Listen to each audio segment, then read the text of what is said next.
উৎকণ্ঠা ছিল শেষমেশ যেতে পারবেন কিনা। গেছেন, কিন্তু গিয়ে নতুন অনিশ্চয়তায় পড়েছেন এমন বহু বাংলাদেশি অভিবাসী কর্মী।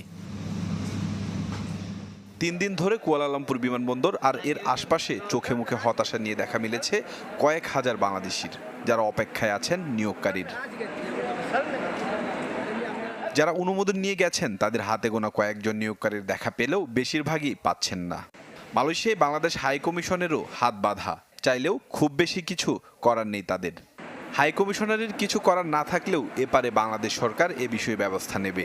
প্রবাসী কল্যাণ প্রতিমন্ত্রী জানিয়েছেন, যারা রিক্রুটিং এজেন্সির গাফিলতি প্রতারণায় মালয়েশিয়ায় যেতে পারলেন না তাদের বিরুদ্ধে পদক্ষেপ নেওয়া হবে।